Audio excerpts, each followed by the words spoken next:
c'est vendredi et c'est le début du week-end et c'est aussi la dernière sortie de votre programme culte Espace Miné diffusé sur les antennes d'Info TV de lundi à vendredi entre 10h et 11h52 minutes.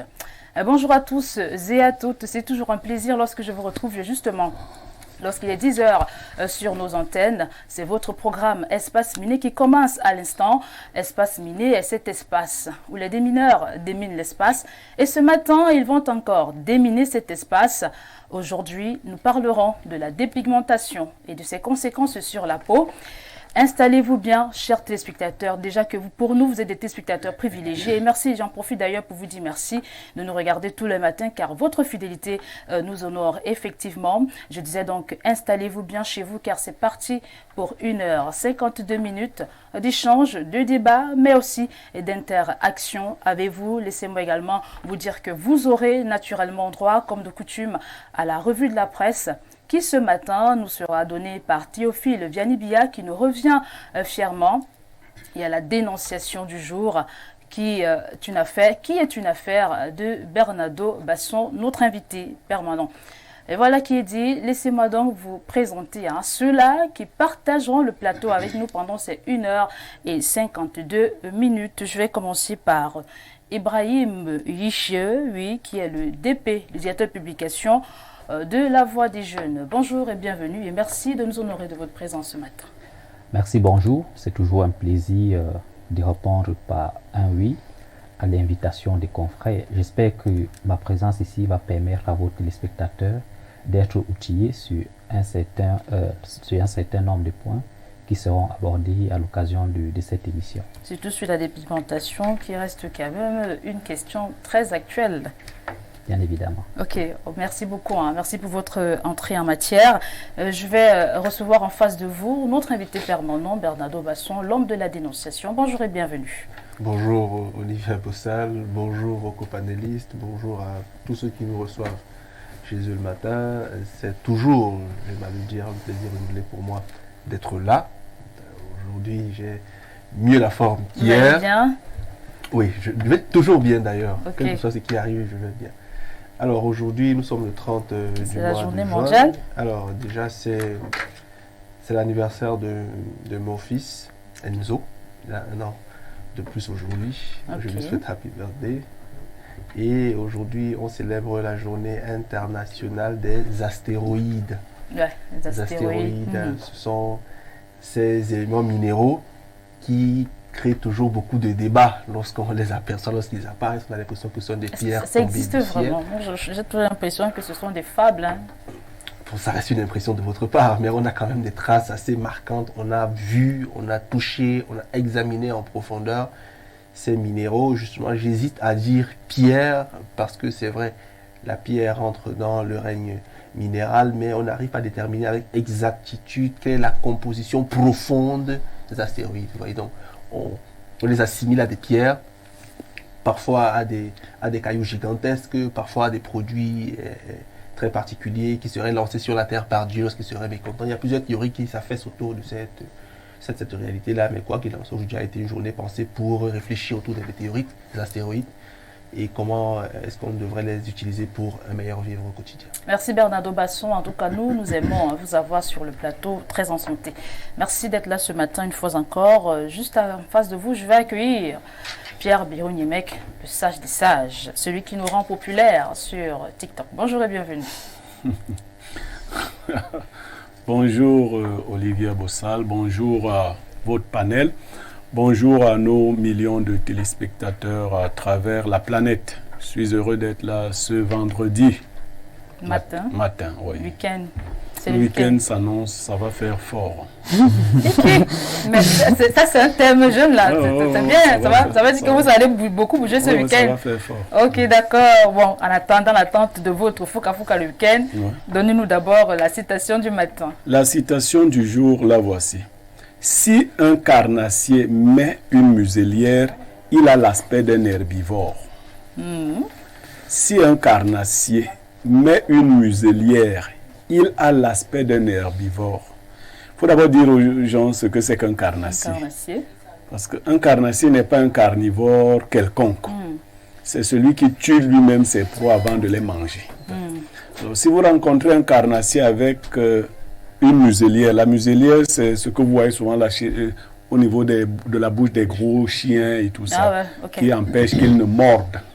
Alors, quand un carnassier porte une muselière, il a l'aspect. On n'a pas dit qu'il est herbivore. Il a l'aspect d'un herbivore. Et maintenant, je vais illustrer. Vous pouvez avoir un homme très dangereux habillé en soutane, de prêtre, de pasteur, ainsi de suite.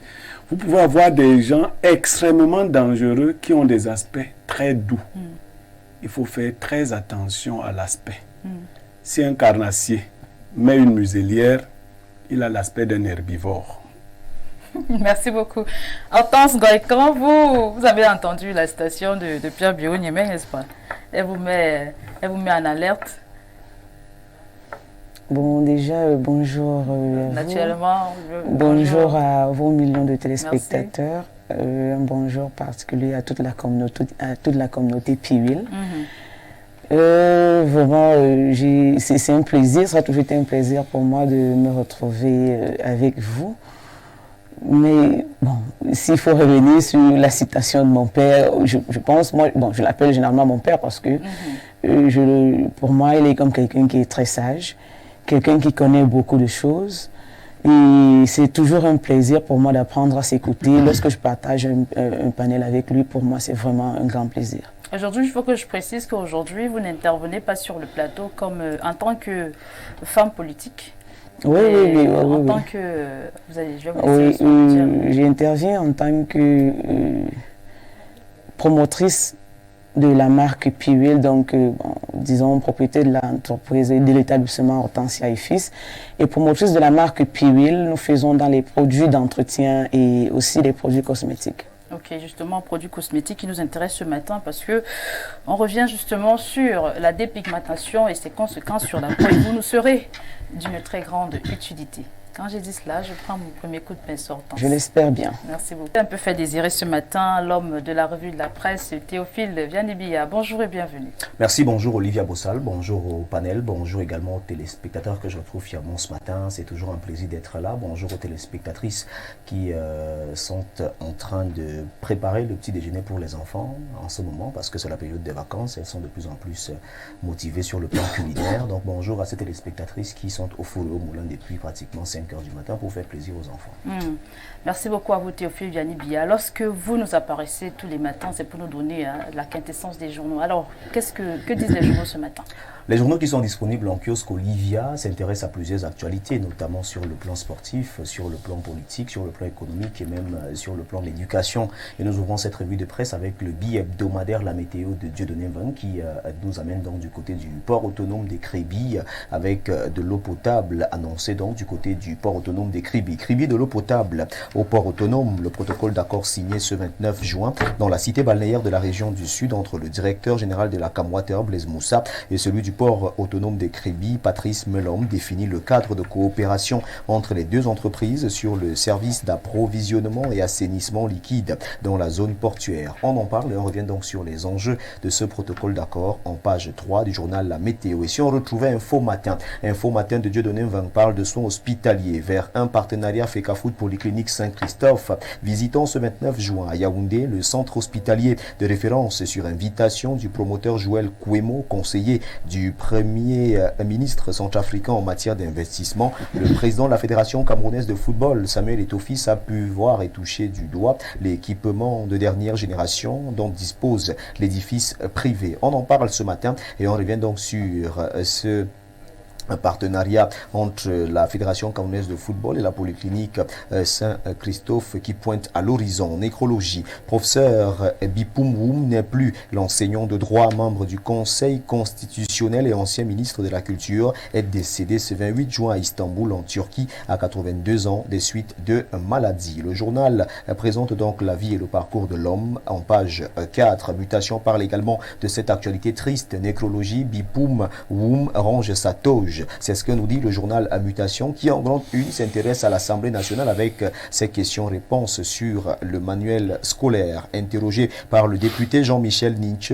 la secrétaire d'État auprès du ministre de l'Éducation de base apporte des clarifications sur la réforme initiée en 2017. Émergence parle également de l'actualité concernant le décès du professeur Bipoum Woum. Le journal Émergence nous fait savoir en pied une que le professeur Bipoum Woum n'est plus. On parle nécrologie en page 2. On revient plus précisément sur le portrait de l'homme. Même son de cloche pour Cameroun Tribune, le quotidien bilingue gouvernemental qui est en kiosque, parle également de ce décès du professeur Bipoum Woum qui n'est plus, d'après l'information qui est présentée ici en page 4 du journal Cameroun Tribune. L'universitaire chevronné, ancien ministre et membre du Conseil constitutionnel, est décédé mercredi dernier à Istanbul en Turquie des suites de maladie. Évocation de son parcours à lire donc ce jour au journal Cameroun Tribune. Marché des transferts, on en parle en grande une. Les Camerounais si rares. La trêve estivale dans les championnats de football s'annonce mouvementée seulement pour quelques joueurs comme André Onana et Karl Toko et Kambi, mais ce sont clairement des exceptions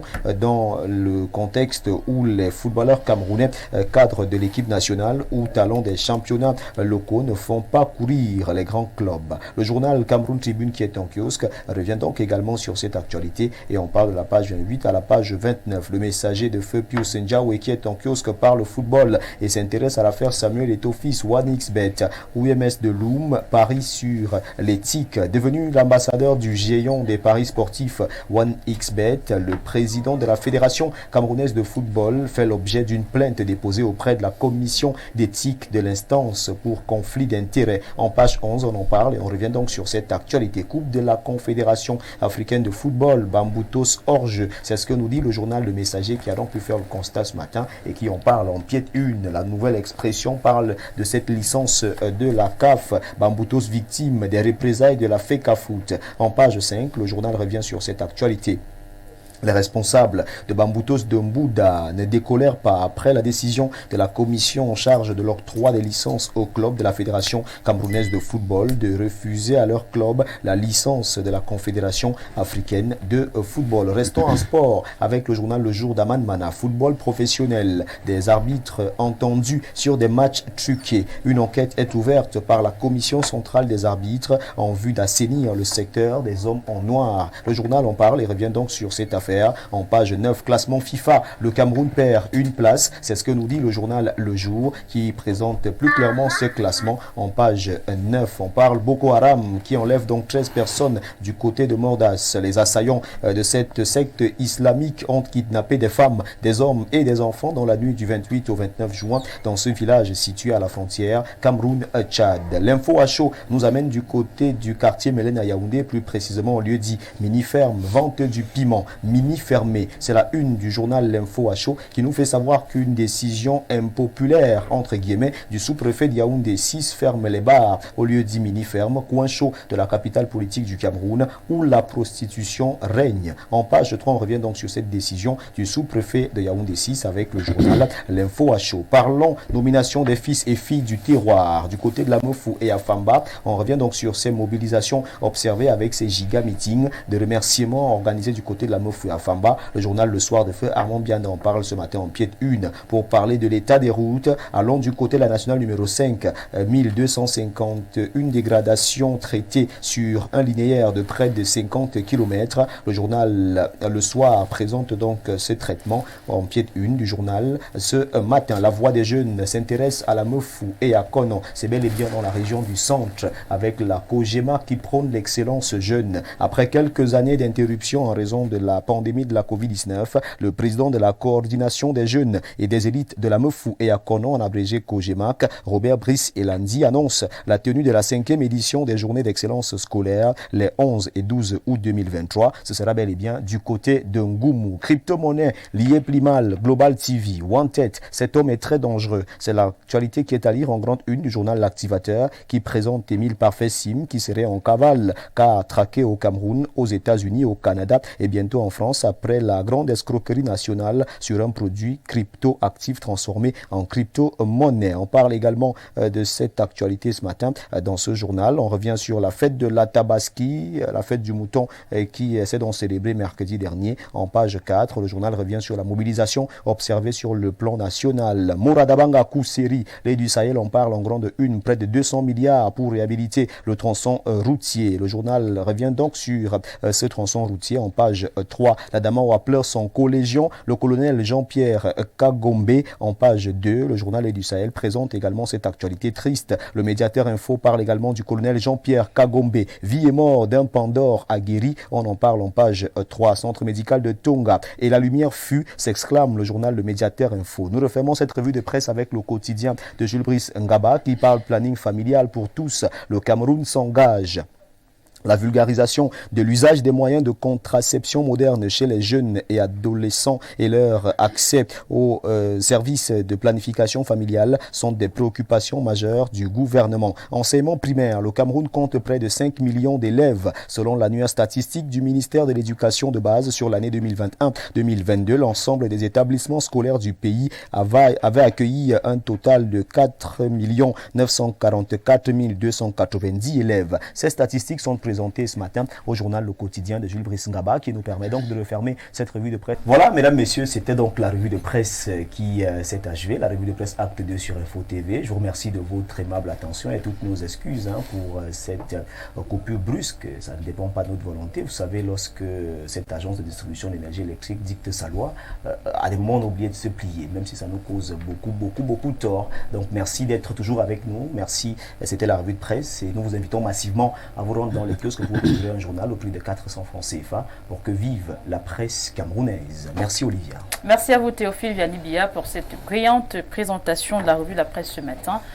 Vous ne nous quittez pas naturellement. Oui. Voilà le temps pour vous de nous donner les faits majeurs qui seront traités aux 19h et aux 20h ce soir.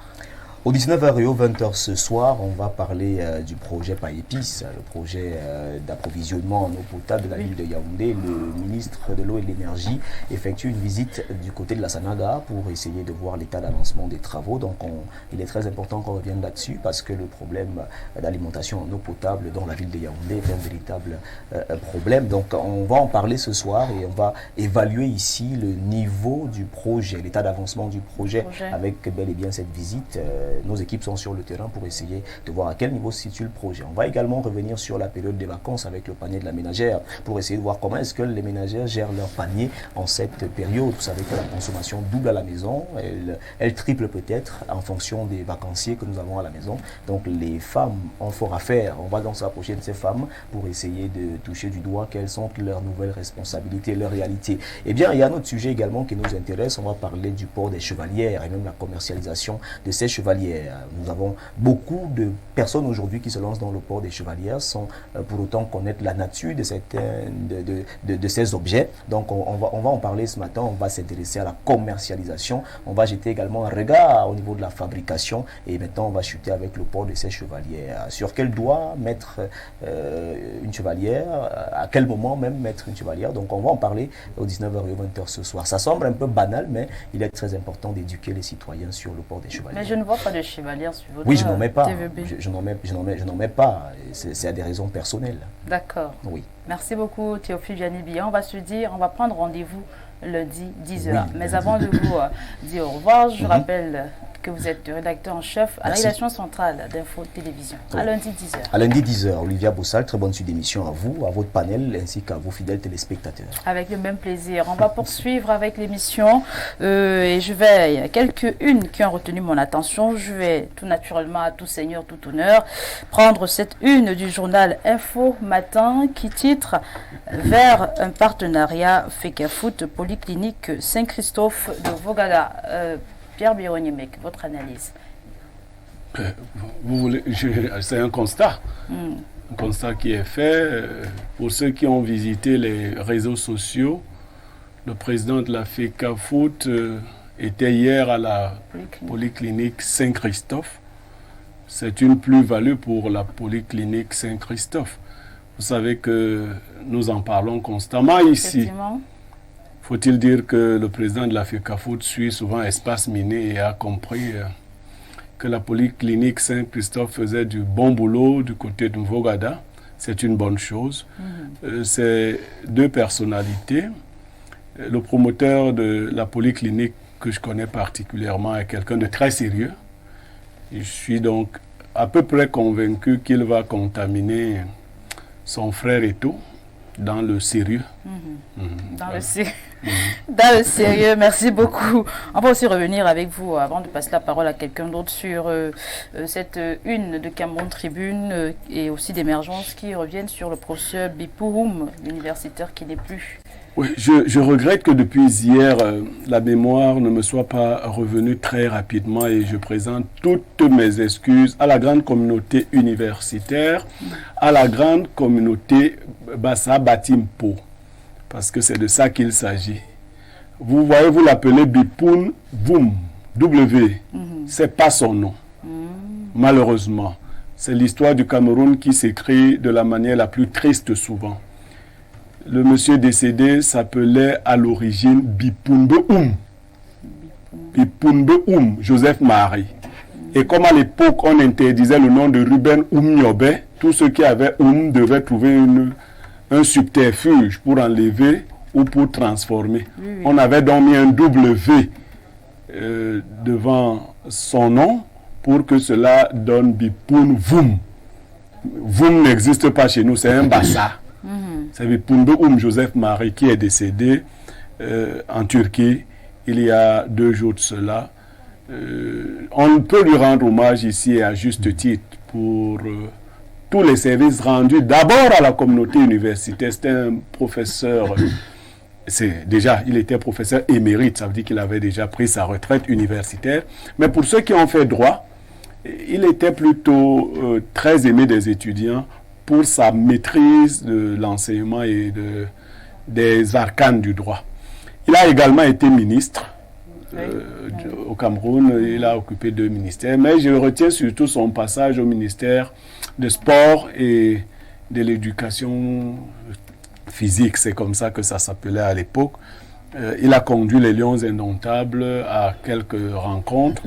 C'était un homme charismatique. Il a achevé sa carrière au niveau du Conseil constitutionnel comme membre de ce dernier. Il s'en va à 82 ans. C'est le bel âge. La Bible dit que c'est 70, 80 pour les plus robustes. Donc que son âme repose en paix et que la grande famille des intellectuels se sente associée à nos condoléances. Merci beaucoup Pierre Birounimek. Hortense Ngoïkan, avec vous on va prendre cette autre actualité. Le quotidien, c'est le journal au quotidien qui revient lui sur le planning familial et précise que le Cameroun s'engage dorénavant. Votre analyse? Déjà, personnellement, pour moi c'est pas un sujet qui me tient à cœur. Pourquoi? Parce que actuellement nous sommes dans une phase, et si on observe bien comme ce qui se passe au Cameroun, on va se rendre compte que on a une certaine génération, on a l'impression que les femmes ont du mal à enfanter. Ça veut dire, si on observe bien, on a une certaine génération. Je le dis parce que j'ai pris le soin de le vérifier tout autour de moi. On se rend compte qu'on a une certaine génération où on se demande, est-ce qu'elles ne veulent pas enfanter, est-ce qu'elles ont des problèmes, est-ce que nous trouvons rarement à notre époque des familles qui ont des enfants comme c'était à l'époque, comme c'était avant. Nous trouvons rarement des familles où on peut dire une femme qui a fait 8 enfants, 6 enfants. Et on trouve même un fait régulier sur lequel une dame ou bien une fille fait un enfant et 10 ans après n'arrive plus à faire un deuxième. Je pense que si vous prenez le soin de le vérifier tout autour, on va remarquer que c'est vraiment c'est régulier partout. Alors on se pose beaucoup de questions. Et mettre l'accent sur le planning familial pour empêcher les femmes d'accoucher lorsqu'elles n'y arrivent même pas. Moi, je pense que l'État devrait plutôt se pencher sur ce problème-là. Qu'est-ce qui fait que la jeunesse actuelle, les jeunes filles actuelles ont de plus en plus du mal à faire des enfants? Parce que peut-être que nos dirigeants, les responsables, n'ont pas encore pris le soin de faire cette observation, parce que moi je suis dans un milieu où tout se dit, je suis dans un marché. Donc pour moi c'est plus préoccupant que le planning familial. Et à cette allure-là, on risque d'arriver à un moment donné où plusieurs familles vont se retrouver sans enfants. Donc moi j'aurais préféré qu'on se penche sur ce fait de regarder qu'est-ce qui empêche beaucoup plus les jeunes filles à enfanter et pas trop le planning familial, parce que je pense qu'actuellement c'est pas, l'accouchement n'est plus vraiment un problème. Vous pensez?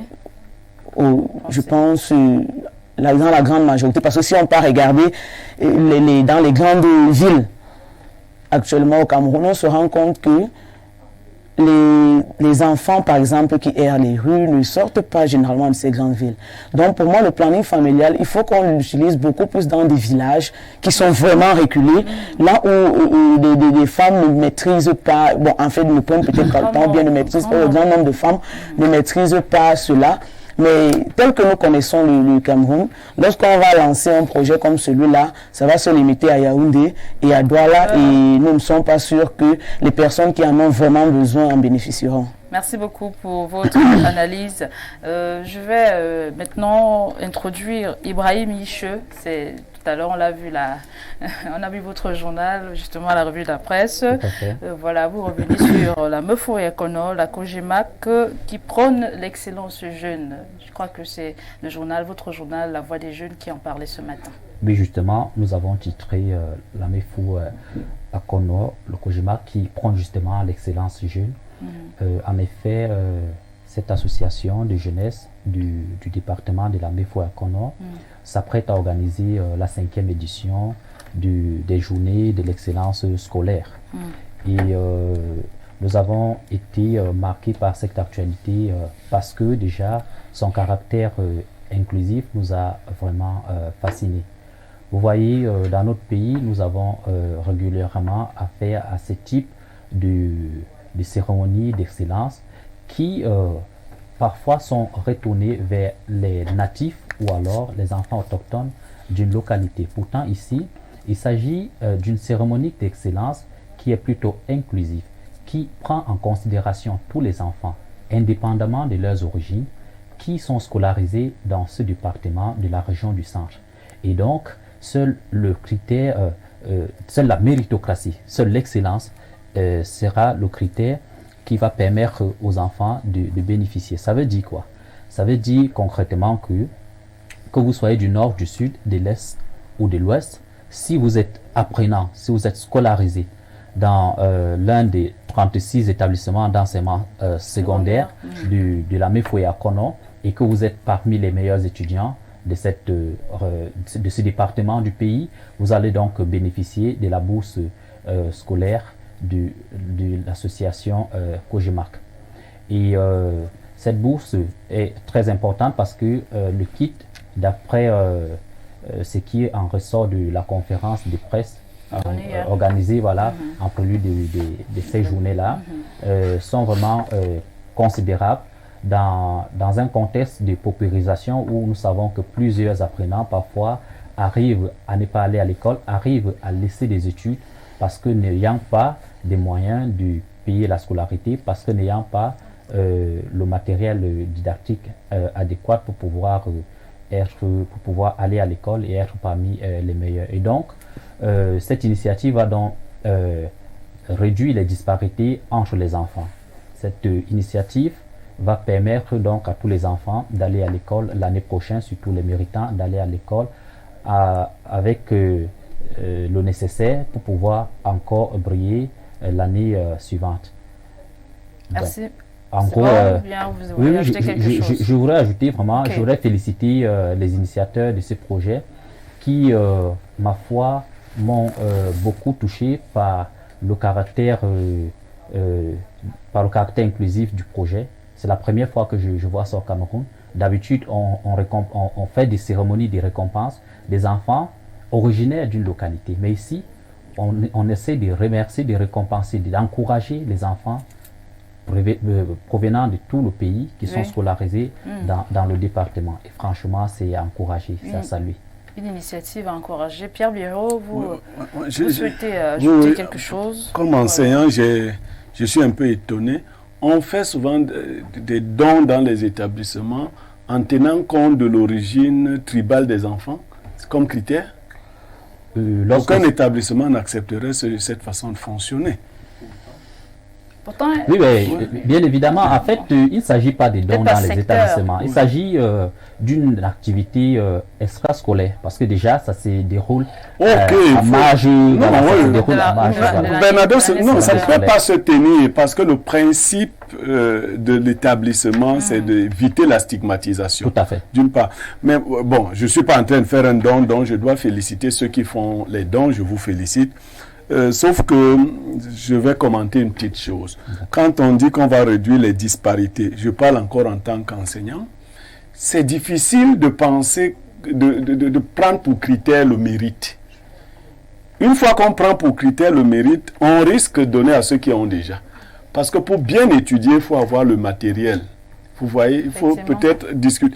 Moi, je ne veux pas diluer votre action qui est très belle, mais je dis que vous devez regarder le caractère social de ceux à qui on fait les dons.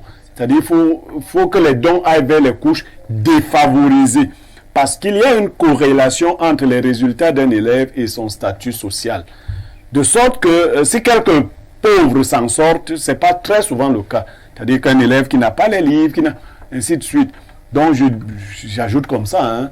Je voulais justement insister dessus, M. Niamey, parce que tout à l'heure, en vous faisant la grimace, c'est parce que cela rentre plus dans une action des élites d'une localité qui cherchent à promouvoir les enfants de la localité et à leur faciliter le trajet vers l'émergence. Voilà pourquoi je disais que généralement, ce sont les enfants de la localité qui sont primés à l'école. Sauf que l'idée...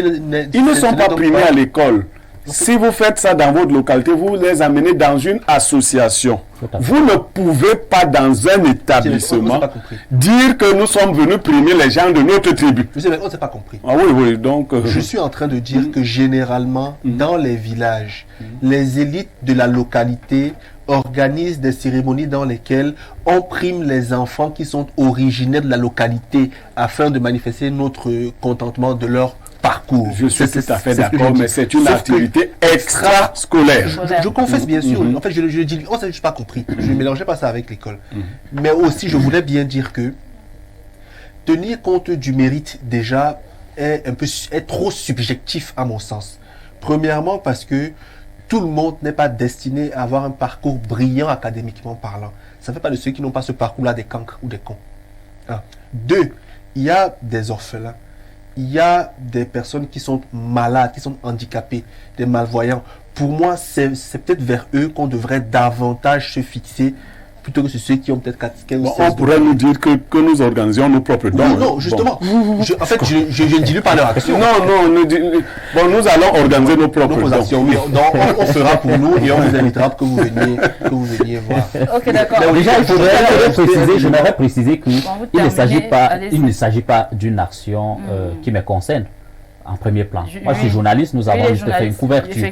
Donc, c'est une activité de la COGEMAP, du président Roger Brice Elandi. Donc, nous avons fait une couverture et nous avons rendu public l'information. En tout cas, félicitations à M. Roger Elandi, parce que c'est toujours salutaire. On peut toujours émettre satisfait assez manifeste lorsqu'on voit une élite locale prendre sur elle d'aider les jeunes de la localité, toutes couches confondues, toute origine confondue, à avoir une place sous le soleil. Moi, je pense qu'il y a à féliciter. Par rapport à ce que Mme Goïkan a dit, je ne sais pas si vous avez compris ce qu'elle a dit, et de même que ceux qui nous écoutent. Parce que ce qu'elle a dit est tellement profond, subtil et réel qu'il faudrait vraiment s'inquiéter. Le planning familial, c'est vrai, Mme Goïkan n'a pas pour but d'empêcher les grossesses, mais de les rationaliser par rapport aux moyens. On établit une équation, un rapport entre ce dont vous disposez et ce que vous pouvez avoir comme nombre d'enfants. Mais là, c'est relatif selon le contexte occidental ou africain, parce que nous, on aime les enfants. Moi, parce que j'aime beaucoup les enfants. Mais plus loin, un autre élément qui est pertinent. À mesure que le temps passe, il y a des subtilités manifestes qui sont mises dans les systèmes de consommation des produits à toutes les échelles pour réduire la natalité. Et elle l'a dit. Récemment, du monde en parlait ici. Dans ce qu'on mange, dans ce qu'on boit, on injecte des produits qui à terme conduisent d'une part à la féminisation des hommes et d'autre part à l'improductivité fertile de la femme. Il faut le noter. Donc ce qu'elle dit est pertinent en ceci que dans les grandes villes, on devrait encourager les femmes à accoucher, mais rationnellement. C'est-à-dire ne pas leur faire croire qu'accoucher est mauvais, les accompagner à trouver des meilleurs moyens pour avoir de bonnes maternités. Parce qu'à terme, les femmes accoucheront moins. Parce qu'elles se nourrissent mal. Les hommes auront davantage des micro-pénis. Parce que ce qu'on mange conduit à cela. Et donc, on semble ne pas le voir. J'ai conseillé ici un livre d'une dame, j'oublie son nom, c'est intitulé Le grand désordre hormonal, dans lequel elle décrit à terme que l'industrie médicale et pharmaceutique travaille subtilement pour, en fait, faire la promotion des LG, machin, que vous connaissez là, qui veulent contrôler après le monde. Donc, elle a raison quand elle dit que les femmes doivent accoucher, elles doivent. Monsieur Yemek, un exemple sur le plateau. Hein. Mais parfait, je dis même, Bernardo Basson, on a des familles comme ça où vous voyez, c'est difficile de s'en sortir, honnêtement. Et c'est une petite maison qu'on loue. Et puis, ce n'est pas un problème, Olivia. Il faut accoucher. Les enfants sont mal nourris. Oui, c'est pour ça Olivia, il faut accoucher. Il ne faut pas faire de planning familial. Il faut accoucher. À tort et à travers. Il faut accoucher. Vous connaissez la première puissance économique du monde actuel? La Chine. Ah, d'accord. Vous ne voyez pas qu'il y a une corrélation entre la population et le développement? Oui, mais c'est un aspect du développement. Non, je dis qu'il faut accoucher. Ce que les Blancs vont organiser là, ne tombez pas dans ce piège. Il faut accoucher. La population est une arme. C'est la méchanceté des hommes qui rend les biens rares. La richesse du monde actuellement peut couvrir 100 milliards de personnes. Nous sommes 7 milliards. Les uns ont confisqué les biens. Accouchons d'abord. Et on va aller arracher accouchons. Moi, il y a une jeune fille qui m'a dit un jour, pour avoir un enfant, il faut avoir les moyens de l'élever. Elle m'a dit qu'il fallait avoir 75 000 par enfant et tout cela. Donc, elle avait 2 enfants et elle gagnait 125 000. Je lui ai dit que tu vois, ça ne suffit pas. Il te faudrait d'abord pour les enfants 150 000, ensuite pour toi-même. Ma mère était maîtresse d'école primaire. Entre 150 et 200 000, nous étions 11. Nous sommes 10 personnalités. L'époque là n'est pas finie. Moi j'ai 14. Il faut accoucher. Bon, n'accouchez pas, on verra. D'accoucher 14 enfants, Pierre Bio. Accoucher, mais rationnellement. Il n'y a pas de rationnellement. Accoucher. Seulement pour accoucher. Accoucher d'abord. Accoucher les enfants. Accoucher les enfants. C'est notre sortie qui va faire parler. Je dis que accoucher les enfants, n'écoutez pas ce qu'on vous dit là. Puisque, observez le monde. Vos riches accouchent combien d'enfants au Cameroun? Moi, je connais la plupart des ministres n'ont pas plus de 4 enfants. Ils ont 2 enfants. L'idée finale, c'est de faire disparaître une race.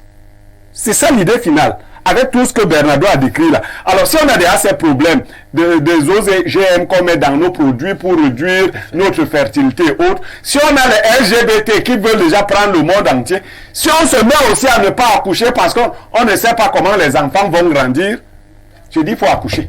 Accoucher d'abord. Ok, ceci est la vie. Accoucher d'abord. Ceci est la vie de Pierre. Le reste, on verra. Accoucher d'abord. Pas rationnellement. Ne mettez pas la raison là, accouchez d'abord. Remplissez toutes vos maisons dans la mesure du possible. Bon, toi qui vas à l'église, Dieu a dit quoi? Allez sur la terre, faites quoi? Et faites quoi? Remplissez la terre. Mais Pierre, on peut remplir la terre avec 4 enfants, non, 6 enfants.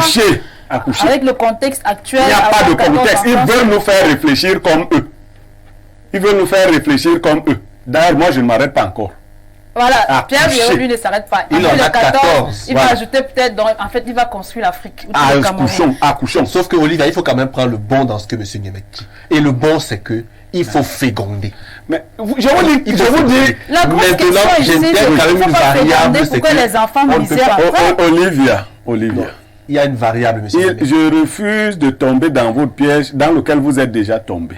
Si vous interrogez la plupart qui sont sur ce plateau, vous risquez de vous rendre compte qu'en dehors de Pierre Niemek, on n'aura pas 8 enfants. Vous 4 réunis. Vous voyez ça? Ah, ça. Un peu moins encore. Elle va accoucher, elle a demandé aux femmes. Un peu moins encore. J'ai déjà fait le décor, nous sommes à 5. Moi, pas plus de 3. Je vous mets mal à l'aise. Vous avez combien d'enfants? C'est privé. Voilà, c'est privé. Il en a un. Mais c'est pas si peu que vous pouvez imaginer. Parce que de toutes les façons, accoucher. De toutes les façons. Retenez aujourd'hui qu'il faut accoucher. Arrêtez de faire ces choses-là. Accoucher. Pierre Béraud, de toutes les façons, moi je n'en ferai pas plus de 3. De toutes les façons. Je voudrais dire un mot à ce sujet, si c'est possible. Oui, je partage l'avis de l'aîné, mais je pense que si nous accouchons, accoucher c'est bien. Moi je pense qu'il faut accoucher pour pouvoir perpétuer la race. Mais s'il faut accoucher pour accoucher, c'est un problème. C'est quoi accoucher pour accoucher? Accoucher pour accoucher. La mère de Bia avait quoi? Accoucher pour accoucher. Vous savez combien d'enfants Elinga a eu? Vous me déstabilisez. Mais je crois que en fait, vous êtes enseignant, vous l'avez si bien rappelé. Catégorie A2, donc vous êtes au top des tops. Non, en termes de salariés dans notre pays. Non, je suis pas vous pouvez faire un enfant. Moi, je soutiens. Un enseignant de catégorie. S'il faut faire des enfants, en fait, les enfants mal nourris, mal soignés, qui ne vont pas à l'école, ne peuvent pas être des produits. Mais la réalité même développement. Moi, je pense qu'il faut accoucher, oui, mais de manière rationnelle, en fonction de nos moyens. Et à ce titre, le planning familial est important parce que c'est un problème. Il ne faut pas faire le planning familial. C'est pas qui a des problèmes. Qui a des problèmes. Je vais vous raconter. Justement, ça veut dire que vous les mentionnez pas. Vous dites clairement que j'ai réuni au moins 6 filles différentes. Il y a un plein marché. Parce qu'une a parlé du problème, elle dit, mais mon premier fils a déjà 10 ans. Je n'arrive pas à faire un deuxième. Et pourtant, je ne suis pas... Elle croit qu'elle n'est pas... Elle croit qu'elle n'est pas sérieuse. Quand il dit ça, non. Quand 6 personnes de familles différentes ont des problèmes identiques, ils ne sont pas parentés, ils ne sont pas les mêmes villes. Non, en fait, c'est une façon de dire quoi. Non, attention, c'est un problème à voir au sérieux. Parce qu'elles n'ont pas les mêmes liens sanguins. On peut dire, si elles avaient les mêmes liens sanguins, on peut dire que c'est familial. Oui. Elles n'ont pas de même lien sanguin. Elles ne sont pas... Il y avait des Bamlékés dans des bassins de toutes les régions. Mais elles avaient des problèmes identiques. Oui. Ça veut dire qu'elle a fait un enfant, elle s'est dit, bon, je fais 2 ans avant de faire un deuxième. Mais après les 2 années, elle cherche un deuxième depuis 6 ans. Elle ne voit pas. Ouais. Et les 6 filles avaient des problèmes identiques. Et pendant notre conversation, ils ont précisé que même autour d'elles, les autres filles se plaignent de la même chose. Ça veut dire qu'elle a accouché, elle dit que bon, pour le moment, je n'ai pas de moyens, elle cherche les moyens avant de faire d'autres. Mais une fois qu'elle a les moyens, elle cherche, ça ne vient plus. Ça veut dire que c'est un problème sérieux. Autour de vous, essayez de faire cette enquête. Vous allez vous rendre compte que c'est un problème sérieux. Moi, ma question, c'est qu'est-ce qui pousse à ce que la majorité des jeunes filles actuellement aient ce problème? Vasson vient de vous le dire. Moi particulièrement, bon, je pense que je suis dans une situation pareille. Ça, il faut le dire. Et maintenant, et c'est pourquoi autour de moi, il y a des filles, lorsqu'une fille conçoit, on veut la jeter, il y a des enfants qui sont bafias qui portent mon nom aujourd'hui. Parce que lorsqu'une fille conçoit, on veut la repousser, moi je dis, viens, moi je m'en occupe. Vraiment, je n'ai pas assez de moyens. Moi, je suis commerçant, je suis baillant. Mais j'essaie de soutenir au maximum autour de moi des femmes qui peuvent faire des enfants. Parce qu'après cette enquête, je me suis rendu compte que beaucoup ont ce problème. Elles veulent faire des enfants, mais elles ne peuvent pas. Et pourtant, elles ont d'abord fait des enfants auparavant. Parce qu'une qui n'a jamais fait, là, c'est autre chose. Mais une femme qui a déjà accouché auparavant, qui est toujours jeune, elle a moins de 30 ans, mais elle n'arrive pas à faire des enfants, c'est un problème. Il faut chercher à savoir qu'est-ce que nous consommons, qu'est-ce que nous aspirons, qu'est-ce qui se passe pour que plusieurs jeunes filles se retrouvent dans cette situation. C'est un problème où vraiment, si nos dirigeants nous écoutent, qu'ils essayent de mener une enquête par rapport à cela. Non, c'est un problème. Non, vous allez vous tromper parce que vous avez l'impression, justement, et elle est erronée, que nos dirigeants pensent pour nous. C'est plus complexe que ça. Je ne veux pas dire des choses compliquées, mais le système, il est globalisé. Vous voyez, on doit être moins productif en termes de fécondité parce que justement, il faut contrôler la masse et confisquer la richesse. Voilà pourquoi moi je pense, comme M. Niémé, que pour moi, on doit être rationnel à partir de 5. Pour moi, c'est après 5 enfants qu'on doit commencer à dire que bon, mais là je planifie. Mais il faut d'abord lâcher 5 bombes. Je vous ai dit d'accoucher. Regardez sur les 10 présidents des 10 premières puissances du monde. Mis à part la Russie, presque tous les autres ne nous font pas d'enfants. Vous voyez ça? Ils sont dans le système. Vous voyez où le monde va? Macron, il a combien d'enfants? Vous voulez qu'on commence à... Trudeau, vous voulez qu'on les cite? Nous accouchons. Je ne sais pas où est le problème. Nous irons occuper ces espaces. Pourquoi vous ne comprenez pas la stratégie? Accouchons d'abord. Accouchons. Eux, ils sont les LGBT, nous accouchons. Ceux qui vont mourir, ceux qui vivront, vont vivre. Ensuite, on ira prendre les espaces. Il faut accoucher. Accouchons d'abord. Chers téléspectateurs, accouchons d'abord. Accouchons, ça c'est le conseil du sage Blériot qui nous le donne ce matin. On va donc prendre vos réactions également. Bonjour Olivia ainsi qu'à tout le panel. Olivia, les panels de cette émission me rappellent la galactique équipe des Lions indomptables, en majorité composée des Bassa, mais tous talentueux. Bravo, c'est Joe qui nous écrit depuis Bafia. Bonjour à tout le riche panel. J'interviens suite à l'analyse de la dame face au planning familial et je pense qu'elle a tort de dire que les femmes n'enfantent pas. Elle parle de grandes villes, mais bien au contraire, nous avons des situations de filles, parfois encore au lycée, qui portent des grossesses alors qu'elles ne sont pas équipées. Il ne faudrait pas encourager les filles ou femmes à prendre des grossesses à tout vent, sans prendre en compte la conjoncture socio-économique de notre pays. Peut-être les exemples qu'elle a autour d'elle concernent les familles assez nanties. C'est Liliane depuis Douala qui ce sont des commerçantes. Et qui revient en disant: c'est désolant d'entendre dire d'un intellectuel comme Blériot Niemek d'accoucher, pourtant la pauvreté nous mine. Dans ce cas, nous ferons des enfants que nous viendrons mettre à votre porte et certainement le sage sera très heureux de les accueillir. Pour vous, bien sûr. Bonjour aux démineurs, monsieur Niemek a raison, il faut accoucher. Les Occidentaux veulent diminuer la population africaine pour nous imposer leurs choses du diable. Même la Bible est claire sur ce fait. Christian qui nous écrit Olivia, permets, s'il te plaît. depuis Douala. En quelques secondes. C'est-à-dire il faut qu'on prenne des éléments probants. Au Cameroun, en termes de nombre d'effectifs et en termes de richesse, quelles sont les deux régions du Cameroun dans lesquelles on a le plus grand nombre de milliardaires? L'Ouest et le Nord. L'Ouest et le Nord. L'Ouest et le Grand Nord. Effectivement. En termes de fécondité, quelles sont les régions dans lesquelles on a le plus de maternité? Les mêmes régions. Et le Grand Nord. Vous pouvez continuer à lire. Ok, on poursuit avec, on dit souvent, celui qui est, on dit quoi là? J'ai oublié l'expression. Bref, passons. Bonjour Olivia, je suis tout à fait d'accord avec l'analyse de Basson. Il y a un firme pharmacologique basé à Copenhague. Basé effectivement, basé à Copenhague, qui a démontré que le nouveau paracétamol est nocif pour une femme enceinte, car si elle est enceinte, si celle-ci est enceinte d'un garçon, ce dernier risque de naître avec des caractères féminins et risque de devenir homosexuel à l'avenir. Cette information est avérée, vous pouvez la vérifier. C'est Gauthier qui nous écrit depuis Quartier Mendon à Yaoundé. Bonjour Olivia. Bonjour Olivia et tout le panel, je suis absolument et totalement d'accord avec monsieur Niemek. Je rajouterai même encore qu'il faut prendre même plusieurs épouses. C'est Martial depuis Yaoundé qui nous écrit. Cordialement, bonjour Olivia et à votre riche panel du jour. Permettez-moi de dire que l'Afrique n'a véritablement pas besoin de planning familial, car cette politique occidentale portée par l'Organisation mondiale de la santé a pour sous-bassement l'idéologie du plan Marshall. Le monde riche en matières premières a davantage besoin de la ressource humaine. Cordialement, c'est Joseph Blondel, enseignant et chercheur en éthique et philosophie politique depuis l'Université catholique. Merci de nous regarder ce matin. Bonjour à vous sur le plateau. C'est toujours un grand plaisir de vous écouter chaque matin. Merci. Le débat de l'accouchement, je suis un peu perdu car vous vous contredisez une fois, vous dites il faut contrôler les grossesses, aujourd'hui vous dites accoucher, petit amalgame et aussi Basson doit laisser Blériot parler, pas toujours réagir, c'est fatigant et ça n'avance pas les choses. C'est Léonel qui nous écrit depuis la ville de Lyon en France.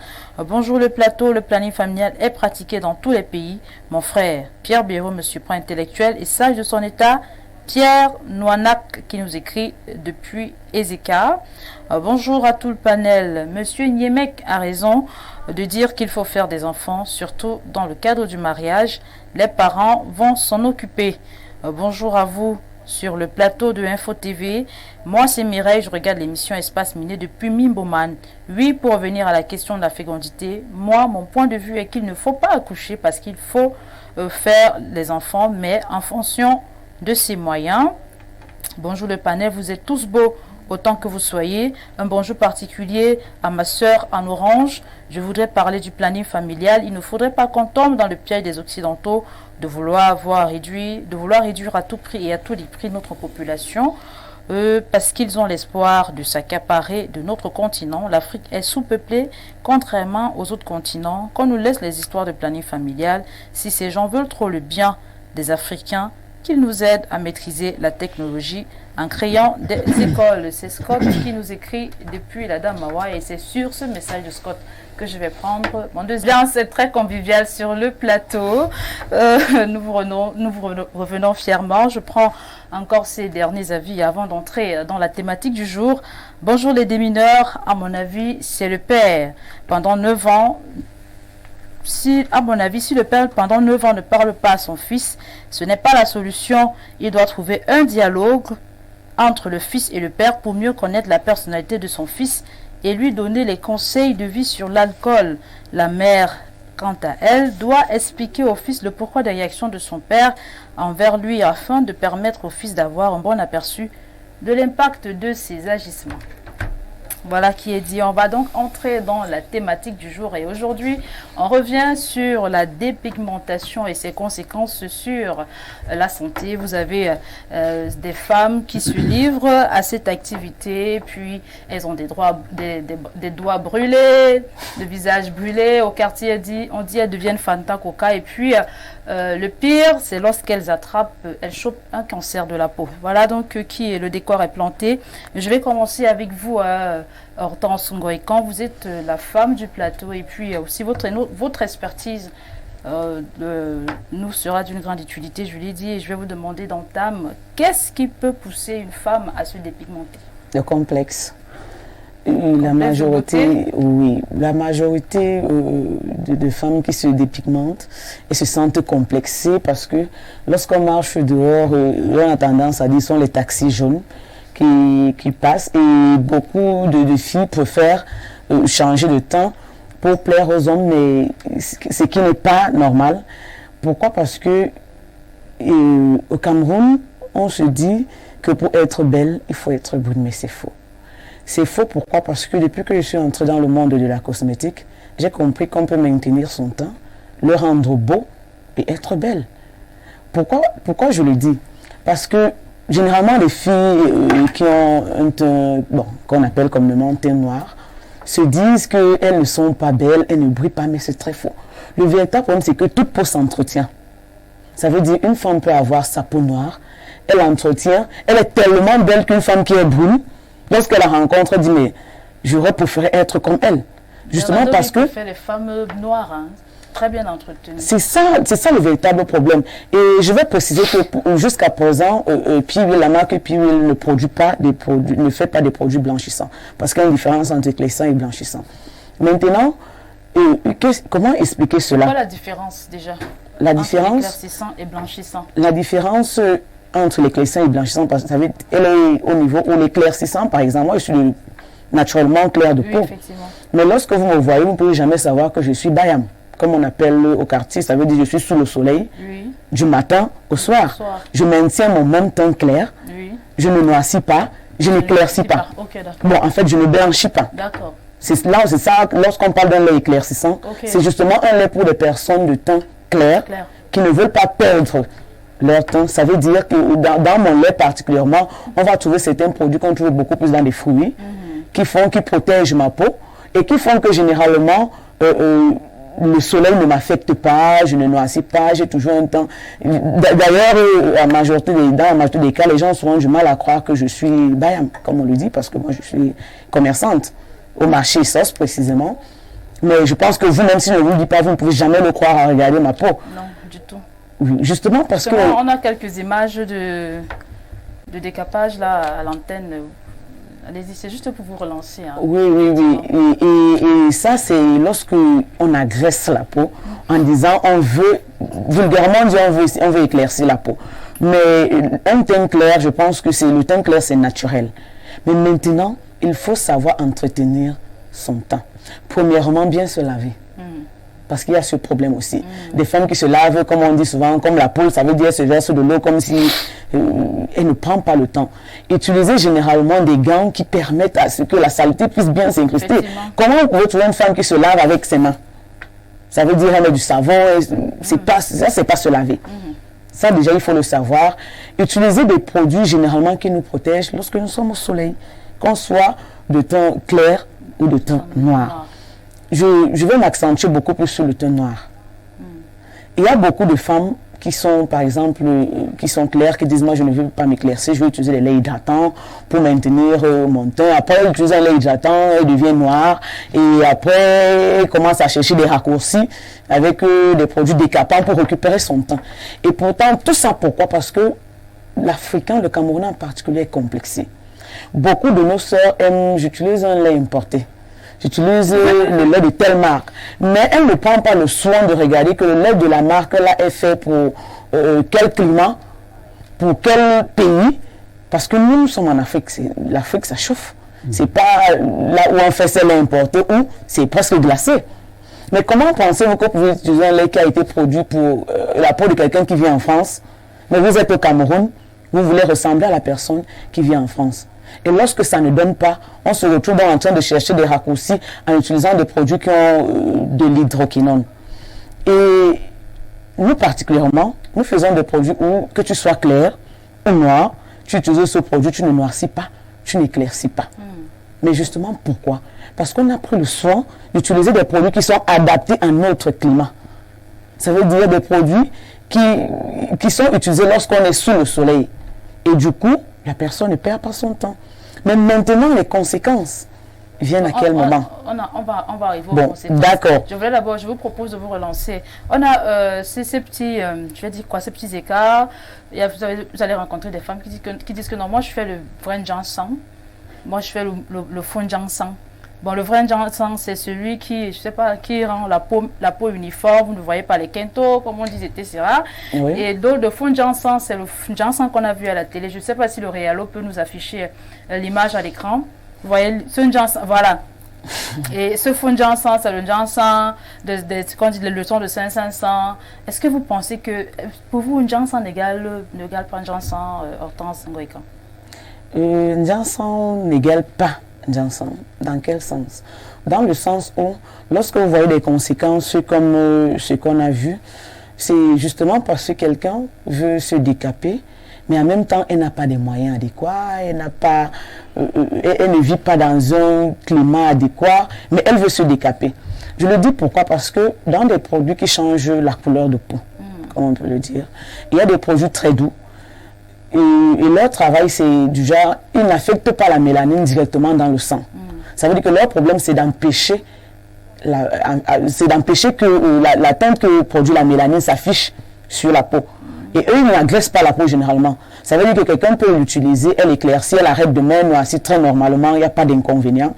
Mais justement, parce que la mélanine, elle a continué en fait, elle est produite normalement, elle ne l'empêche pas, mais seulement, elle ne se manifeste pas sur la peau. Ça veut dire au moment où elle arrive sur la peau, il y a un produit qui ne se manifeste pas. Maintenant, il y a d'autres produits qui non seulement ils enlèvent presque la première couche de l'épiderme, ça veut dire en voulant tellement combattre la mélanine, comme le produit est brut, il enlève carrément la première couche. Et comme la peau est ce qu'elle est, parce que tout être humain, personne ne peut dire qu'il a la même couleur de la tête au pied. Personne. Donc, il y a toujours des parties rebelles où le produit ne va pas réussir à faire ce qu'il veut. Mais là, ça se manifeste beaucoup plus lorsqu'on utilise l'hydroquinone. Mais je vais profiter pour parler de notre gouvernement qui ne s'inquiète pas du tout des Camerounais, parce que lorsque je suis allé prendre des normes, parce que pour produire, il faut les normes. Lorsque je suis allé prendre les normes sur la production des laits de toilette, j'ai vu quelque chose d'inquiétant. Lorsque le monde avance, le Cameroun recule. Ça veut dire que il faut préciser que les Asiatiques s'éclaircissent plus que nous. Mais lorsque le monde avance, le Cameroun recule. Dans quel sens? On autorise encore l'hydroquinone dans la norme de production de lait de toilette au Cameroun, ce qui n'est pas fait ailleurs. Ok, vous allez permettre aussi que qu'on prenne d'autres. Voilà. Je reviens vers vous, Ibrahim Iche. Vous êtes un homme. On a des produits, on a le la clair. Bref, au quartier, on le dit comme ça vulgairement. La clair, moi, ça me fait souvent rire. Vous, en tant qu'homme, là, maintenant, c'est la question que je pose à l'homme. Êtes-vous pour ou contre la dépigmentation de la peau?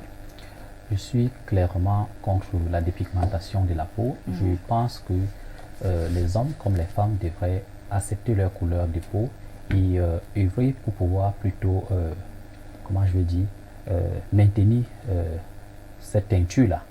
Et la copanéliste vient de nous expliquer clairement qu'il existe des laits qui permettent de maintenir, justement d'entretenir, de maintenir le teint. De maintenir le teint. Donc moi j'aime quand les personnes sont naturelles.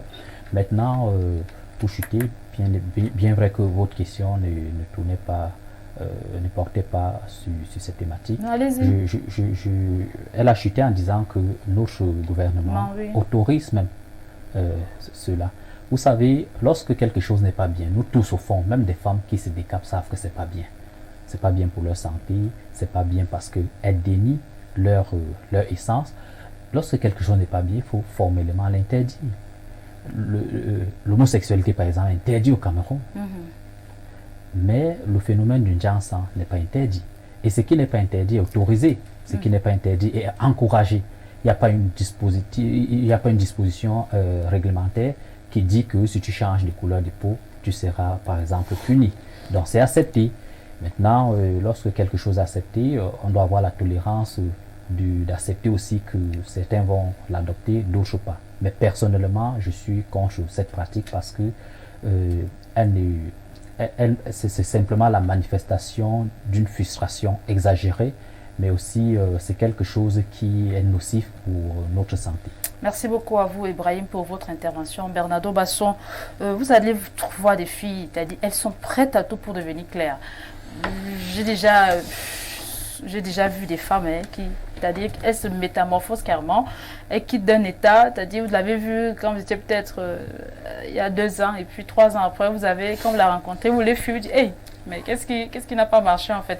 Est-ce que vous ne pensez pas qu'il nous faut une loi pour réglementer ce secteur, Bernardo Basson? Si vous voulez commencer à battre un arbre par le haut, vous allez certainement vous tromper. C'est-à-dire le problème est beaucoup plus profond. Vous parlez des femmes, il y a aussi les hommes, mais on élude. Il faut également dire les hommes sont au Congo. Il faut également dire à madame qu'il y a des cas. Moi, c'est que les hommes sont au Congo.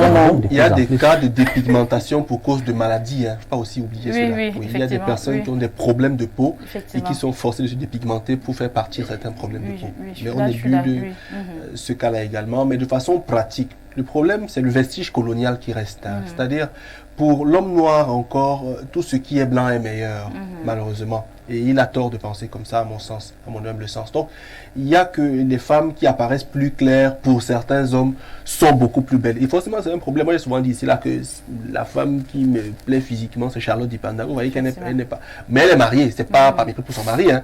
Mais elle n'est pas non plus tu ne très peux même noire. pas essayer ça. Non, je ne peux même pas. Non, j'ai vu son muscle. Mais il est costaud, hein, Oui, son mari. Il y a des combats qui ne valent pas la peine d'être C'est le menés. père fondateur de Nganou, Francis Nganou. Ah, d'accord. C'est le formateur de Nganou. Oui, c'est le fondateur. Maman dit Panda, je blaguais même. Ah, bon, il s'appelle Fernand le père, c'est un gars étonné. Elle n'est pas très noire. Non, je voulais seulement dire que maman, tu es jolie. C'est ça. C'est lui qui a formé Nganou. Comme ton mari, c'est le coach de Nganou. C'est l'ancien Je m'excuse. Oui, pas d'amalgame, vraiment. D'accord. Voilà. Donc, mis à part le vestige colonial, il y a aussi la misère. Pourquoi est-ce que je le dis? Aujourd'hui, justement, les hommes fortunés recherchent les filles claires et élancées. Et certaines filles, dont, en général, vont devenir claires pour aller avec certains hommes. Non, bon, pour celles qui sont courtes, malheureusement, elles n'ont pas de comprimés à prendre pour grandir. Pour grandir. Remporte les talents. Et plus loin, le problème, c'est qu'il faut avouer que c'est laid, Olivia. Ouais. Parfois, je me suis placé comme ça pour attendre le taxi. Une maman est près de moi avec des couleurs, vraiment, le visage est complètement bigarré. Et l'odeur qu'elle dégage n'est pas bien. Vous voyez vos camarades de classe, vos amis, avec des doigts, avec vraiment des partis d'opposition partout. Donc, vous voyez, il y a de RDPC en général, mais il y a un peu de PCRN, un peu de MRC, un peu de CPP là. Ça devient très compliqué, mais disons quand même aux femmes que le premier élément d'entretien de la pigmentation, c'est le soleil. Ce ne sont même pas les produits là. Le soleil règle ça. Il y a un temps où il brille pour émettre un rayon, un temps où la lune prend le rayon pour émettre un autre rayon qui travaille sur notre peau. Autre chose, c'est que en fonction des aires géographiques et climatiques, la nature a réglé la quantité de mélanine à avoir. En Afrique, on a le soleil pratiquement toute l'année. Par conséquent, Dieu sait qu'il nous faut plus de mélanine. Il nous envoie donc le soleil et il nous envoie la couleur de peau pour résister aux rayons du soleil. Ailleurs, il fait froid. presque 7 ou 8 mois sur 12. Donc, on peut avoir une peau plus éclairée parce que le soleil, parce que Dieu sait que non, le taux de mélanine peut être bas puisque il y a le climat le permet. Vous voyez ce que je veux dire? Donc, là où le soleil frappe beaucoup, on donne une couleur adaptée. Là, le soleil frappe moins, Dieu donne la même couleur adaptée. C'est réglé par le grand penseur que Dieu. Donc vraiment, arrêtons de créer des problèmes qu'il ne faut pas. Personnellement, moi je suis un homme. J'aime les belles femmes. Et vraiment, quand une fille, il y a un teint clair naturel que Dieu donne. Vraiment, Olivia, vous avez un joli teint naturel là, clair. Madame Goïkan, Dieu a donné. Mais c'est vrai, moi je préfère d'abord les blacks. Mais les filles qui veulent devenir jaunes là, il faut laisser ça. Mais il faut dire que le gouvernement, en septembre 2007, vous aviez dû écouter cette affaire, avait interdit la commercialisation des produits éclaircissants, mais ça n'a duré que, je ne sais pas, ça c'est le slogan. Monsieur Yemek va vous dire, ça c'est le slogan. Pierre Yemek, justement, le gouvernement en septembre 2022, l'affaire avait fait couler beaucoup d'encre et de salive, interdisait la commercialisation des produits éclaircissants. Mais cela n'a duré que le temps d'une nuit, Pierre Yemek. Mais puisque beaucoup de membres du gouvernement aiment les femmes qui font le Jackson, donc on a dû appeler le jeune Manaouda, lui dire que mon frère, qu'est-ce que tu fais là? Faut arrêter ça. Non, il faut être plus sérieux. Il faut être propre. Faut être propre. Et ça ne demande pas beaucoup d'argent. En fait. Il faut être propre. Il faut se renseigner auprès de ceux qui maîtrisent la dermatologie, ceux qui maîtrisent la vraie cosmétique, pas ceux qui rendent des gens, je ne sais pas quoi. Il faut être propre. Et si vous entretenez proprement votre peau, c'est une priorité parmi tant d'autres. Il faut être propre. Moi, je ne supporte ni les hommes ni les femmes sales. C'est pas parce que vous êtes noir qu'il faut avoir des... Non, vraiment, il faut être propre. Bon, c'est vrai qu'on n'a pas pu avoir de dermatologue sur le plateau. Il faut être propre. Et donc, il y a des savons qui sont adaptés aux peaux. Il ne faut pas seulement décider que moi je vais utiliser tel savon. Ou bien parce qu'il y a même des hommes qui utilisent le savon de leur épouse. Et tu les vois devenir... non. Orange. Non, il faut être propre, il faut rencontrer les dermatologues, il faut les spécialistes pour qu'ils nous disent ce qui est bon pour notre peau. Voilà. Moi, je crois que c'est ce qu'on a fait pour moi là. Donc, je ne fais pas de décapage, mais tu es propre. Oui, la peau est propre. Elle est propre, elle respire. Il ne faut pas que les téléspectateurs pensent que, comme Basson est dans la tradition, les dermatologues ne comptent pas. Non. Donc, la peau respire et vous vous sentez bien. Je l'avais dit ici sur un plateau avec vous. Comme ça, quand vous êtes avec les autres, vous êtes bien. Effectivement. Maintenant, quant aux filles qui font cette affaire de Ndjassan, beaucoup ont parlé du complexe déjà. Mais non, c'est des commerçantes, filles ou femmes. Le commerçant prend les précautions nécessaires pour que la marchandise passe. Je crois que moi, je ne vois pas là de complexe. C'est le produit qui est demandé sur le marché qu'on donne. Donc, maintenant, vous savez, beaucoup d'hommes aujourd'hui au Cameroun, je parle du Cameroun, qui ont de l'argent, ont été très pauvres et très sales. Une fois qu'ils ont eu de l'argent, ils ont commencé à avoir des exigences. Ce sont pour nous qui vont se marrer. Voilà, ils sont donc devenus exigeants et ils envoient les filles. Tu vois, les filles, toutes les filles sont derrière au Mont Fébé en train de faire du sport. Elles font des squats pour que le postérieur remonte et après elles se décapent et tout ça. Bon, c'est des commandes. Les vieux, ils ne veulent même plus quitter le pouvoir. Non, mais parfois c'est naturel. Hein? Non, donc c'est des commandes. Donc les filles répondent aux commandes qui leur sont faites par ces gens-là. Mais un homme qui est équilibré, quand vous êtes équilibré, vous n'aimez pas ce qui est artificiel. Ouais. C'est-à-dire, moi, si je vois, dès que je vois une fille avec les trucs qui sortent, je sais déjà qu'elle est artificielle. Donc, je ne peux pas aimer une femme artificielle. Alors, Pierre, il faut dire que l'une des conséquences majeures de la dépigmentation ou du décapage, voilà, je veux dire, et aussi d'une chanson, pour emprunter l'expression camerounaise, c'est que c'est le cancer, en fait, de la peau. Non, j'ai pas pitié des gens qui achètent la mort. Donc, je ne m'en soucie pas. Vraiment, quand vous achetez la mort au quotidien, c'est votre affaire. Parce qu'il faut dire aux gens qui se décapent la peau, il y a même ceux qui s'injectent, que vous achetez... Non, on est passé plus loin. Vous avez vu, je fais une digression. Vous avez vu récemment des jeunes filles qui se sont fait injecter du cube magie au niveau des fesses, à Bafia. Voilà. Et puis les fesses, on paraît même qu'une serait morte. Donc vous achetez la mort. Mais attendez, même les formes naturelles, elles sont ou héréditaires ou ainsi de suite, elles sont liées à notre alimentation, elles sont liées à beaucoup de choses. Vous ne devez pas devenir l'autre. Et les hommes, vous voyez, ils se donnent de la peine. Il y en a qui veulent faire grossir leur engin, mais ça, c'est toujours acheter la mort. Tout cela ressortit à des complexes qu'on a développés. Vous êtes ce que vous êtes, vous devez améliorer votre être. Et je dis que pour les femmes et les hommes, nous avons nos frères voisins là du Congo. Là-bas, les hommes font la compétition avec les femmes. D'ailleurs, ils gagnent même ce pari-là. Vous voyez un musicien, en 2007, il était noir. En 2023, il est chinois. Donc, c'est terrible. Mais il faut voir qu'à la fin, votre teint vous rattrape souvent et vous êtes plus vieux et laid. Parce que je ne vais pas citer l'un des plus grands musiciens qui ressemble à un Junju. Il ressemble au singe. Voilà, donc il faut... Non, c'est pas bien. C'est pas bien. Ça fragilise la peau. Avant le cancer, lors des opérations chirurgicales, les médecins, les chirurgiens se plaignent que la peau, quelquefois, des cheveux, voilà, le derme, au-delà de l'épiderme, le derme a été touché et on a des problèmes pour faire les sutures. Oui. Donc, vous qui faites ça, vous êtes en train d'acheter la mort. Je vous donne une astuce pour reconnaître une femme qui fait le Njansang. Oui. C'est-à-dire celle-ci, quand elle vient de tomber enceinte, vous allez voir, avant la grossesse, elle est très brune. Oui. Regardez au 4e mois de grossesse. Mais comme vous dites de ne plus accoucher, là, comment on va mais il faut préciser aussi que la peau peut, comme on dit souvent, l'argent, le lave, l'argent rend propre. Effectivement. Cette expression est utilisée vulgairement, mais elle a sa place. C'est très vrai. Pourquoi? Il y a la nutrition. Observez bien quelqu'un qui fait des jus de fruits. Si vous observez ses doigts, vous pouvez penser que la personne a fait du Njansang, mais ce n'est pas ça. Ça veut dire qu'une bonne nutrition donne une bonne tendance. Quelqu'un qui ne vous connaît pas avant, quelqu'un que vous connaissez très noir étant pauvre, peut se dire que vous avez éclairci votre peau. Je suis totalement d'accord avec vous. Donc, il y a aussi l'argent rend propre. Donc, il y a aussi ce côté-là. Et lorsqu'on parle... Quand on sait l'utiliser. Parce que l'argent n'est pas rendu propre certaines personnes. Il y a les ministres qui font le Njansang. Non, vous le savez. Mais il y a des ministres qui font le Njansang.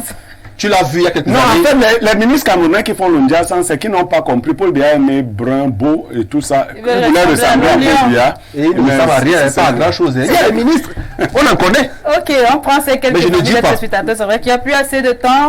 On va quand même donner aussi un peu d'espace à nos téléspectateurs. Bonjour les démineurs.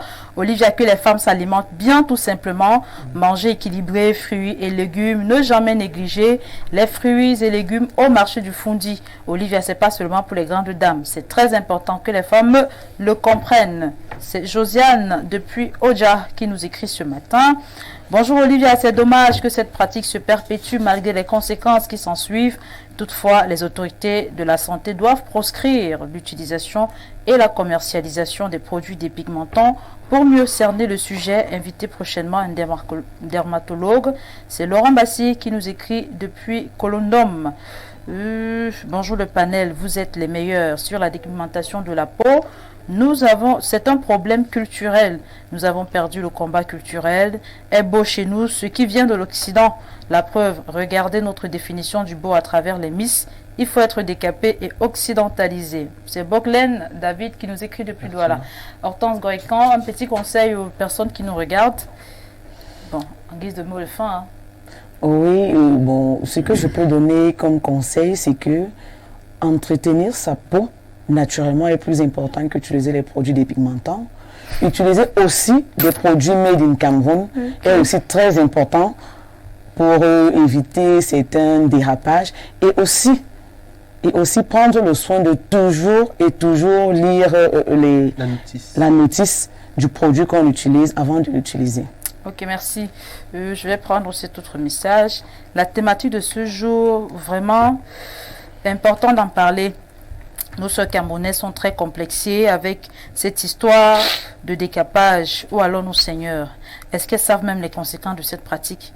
Pourquoi s'éloigner de nos cultures et valeurs? Mon Dieu, un jour j'étais content lorsque j'ai vu au journal l'interdiction des ventes de ces produits de décapage contenant de l'hydroquinone Ah ben, c'était une blague. Notre État nous enfonce dans les tombes en laissant la consommation de certains produits des Camerounais. Regardez la feuille des whisky frilatés en sachet. Ma grand-mère disait souvent, où en sommes-t-on? Ça fait mal vraiment, soyons conscients, chers frères, et ne nous éloignons pas de nos cultures. C'est Alexandre Antagana qui nous écrit depuis Kondengui extérieur qui revient. Alors Ibrahim, votre mot de fin. Mon mot de fin va s'adresser à nos sœurs, mais aussi à nos frères camerounais, parce que la dépigmentation aujourd'hui ne concerne plus que les jeunes filles et les femmes. Les hommes aussi ont rejoint le train de cette pratique-là. Je vous conseille d'arrêter d'acheter la mort. Je vous conseille surtout de vous assumer, d'accepter votre identité. Et si jamais vous voulez entretenir votre peau, contactez les spécialistes en cosmétique ou alors les dermatologues. Là, ils vous aideront à mieux réparer votre peau et à être beau ou belle avec votre peau naturelle. Merci beaucoup pour votre mot de fin. Bernardo Basson, votre mot de fin. La dépigmentation ne vous rendra pas plus belle ou plus beau. Si tu es né laid, tu es laid. Même si tu enlèves la couleur, tu restes laid. Si tu es né beau, tu es beau.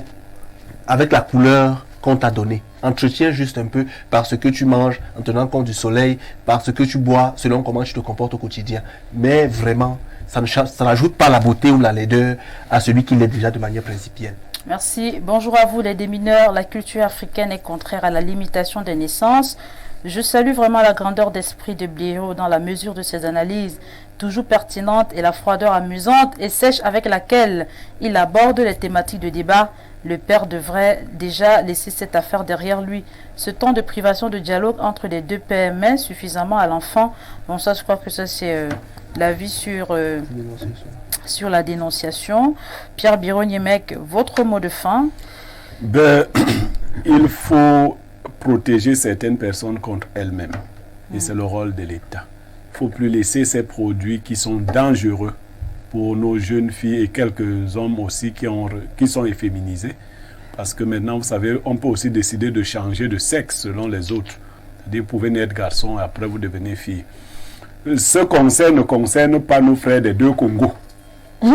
Ils sont déjà perdus. Ils sont déjà perdus. Ça concerne les gens qui sont encore en récupérables. Voilà.